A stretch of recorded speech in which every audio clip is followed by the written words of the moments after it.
Assalamualaikum warahmatullahi wabarakatuh.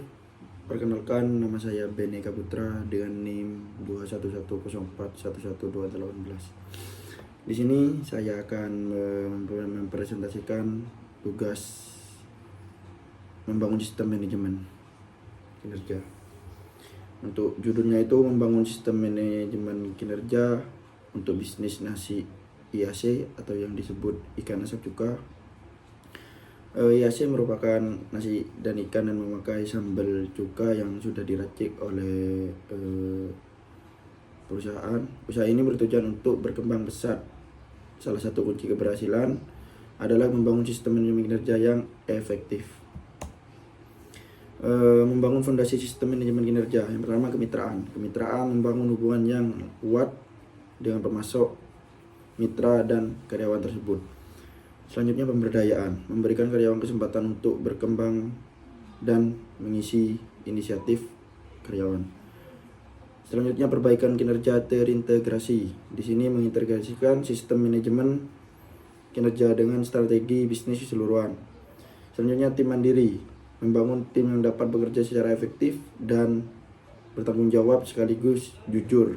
Nah, di situ untuk membangun usaha. Selanjutnya, kaidah perancangan sistem manajemen kinerja. Yang pertama, tujuan dan jelas. Tujuan harus jelas ini. Tetapkan tujuan yang spesifik, terukur, dapat dicapai, relevan, dan tepat waktu. Yang kedua, pengukuran kinerja. Gunakan metrik yang relevan untuk mengukur kemajuan dan keberhasilan. Yang ketiga ini umpan balik rutin. Berikan umpan balik yang teratur dan konstruktif kepada karyawan tersebut. Yang keempat, peluang pengembangan.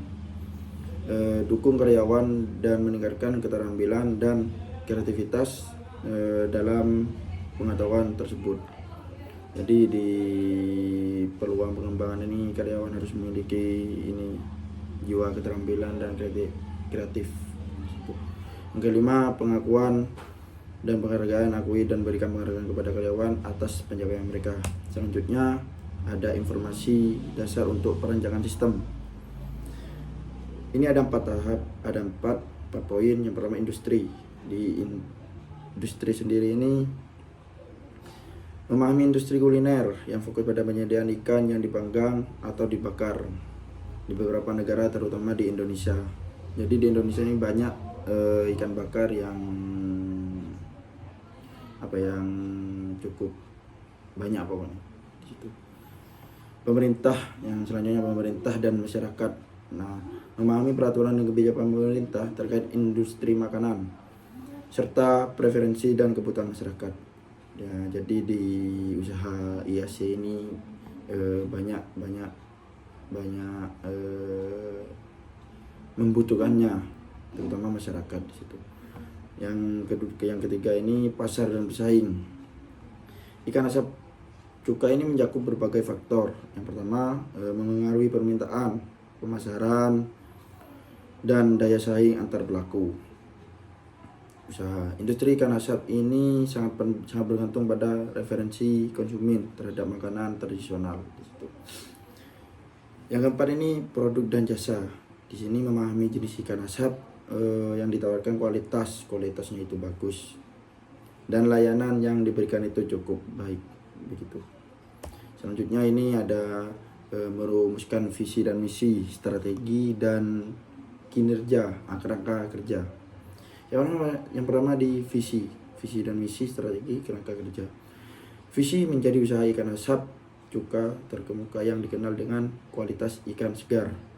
Misinya menghadirkan cita rasa ikan asap cuka yang autentik dengan bumbu khas yang memanjakan lidah pelanggan di situ.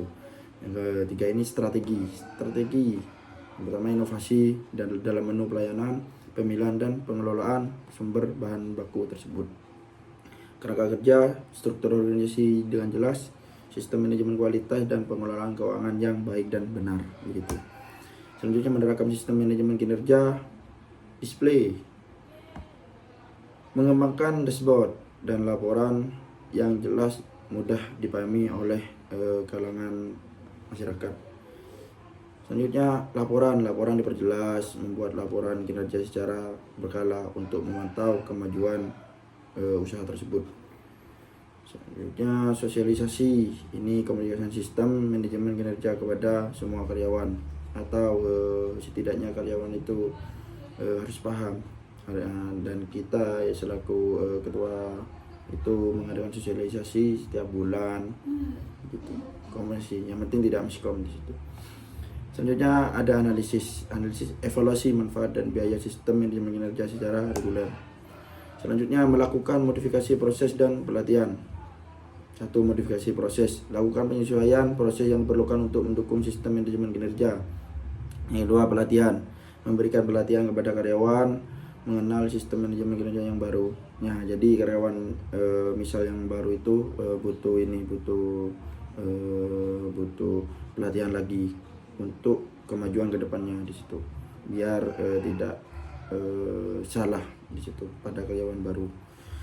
Yang ketiga, sumber daya. Sediakan sumber daya yang diperlukan untuk mendukung pelaksanaan sistem manajemen kinerja. Itu sumber daya SD. Selanjutnya ini di evaluasi penyegaran sistem manajemen kinerja.